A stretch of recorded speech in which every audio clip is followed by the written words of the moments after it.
Hi hello welcome to YTV 360. Kurnool జిల్లా సమీపంలో ఘోర రోడ్డు ప్రమాదం జరిగింది. తెల్లవారుజామున 3 గంటల సమయంలో ఈ ప్రమాదం జరిగింది. ప్రమాదం జరిగినప్పుడు బస్సులో 40 మంది ప్యాసింజర్స్ ఉన్నారు. సుమారు 20 మంది అక్కడికక్కడే మృతి చెందారు. మిగతా వాళ్ళకి తీవ్ర గాయాలయ్యాయి. ఒక 2 వీలర్ బైక్ ని ఢీకొట్టడమే ఈ ప్రమాదానికి కారణం.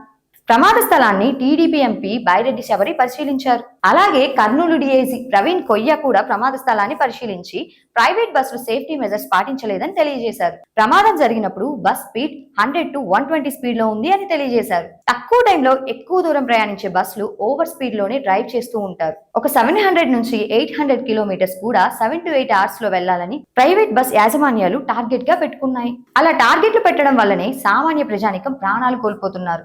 బస్ యాజమాన్యాలు కానీ ప్రభుత్వాలు కానీ తగిన చర్యలు తీసుకోవడం లేదు. 100% సేఫ్టీ లేని బస్సులకి పర్మిషన్ ఎందుకు ఇస్తున్నారు? ప్రైవేట్ బస్ యాజమాన్యాలకి విచ్చలవిడిగా రేట్లు పెంచుకునే అవకాశం ఎందుకు కల్పిస్తున్నారు? ఇప్పటికైనా ప్రభుత్వాలు కళ్ళు తెరిచి తగిన చర్యలు తీసుకోవాలి. పబ్లిక్ ని సేఫ్ గా వాళ్ళ గమ్యస్థానానికి చేర్చాలి. ఓవర్ స్పీడ్ గా వెళ్లే బస్ డ్రైవర్ల మీద తగిన చర్యలు తీసుకోవాలి. అన్ఫిట్ బస్సులని రోడ్ల మీదకి రాకుండా తగిన జాగ్రత్తలు తీసుకోవాలి. ట్రాన్స్పోర్ట్ డిపార్ట్మెంట్ సేఫ్టీ లేని బస్ పర్మిషన్స్ వెంటనే క్యాన్సిల్ చేయాలి. అన్నిటికంటే ముఖ్యం ప్రజల సేఫ్టీ అని అందరూ గుర్తుపెట్టుకోవాలి.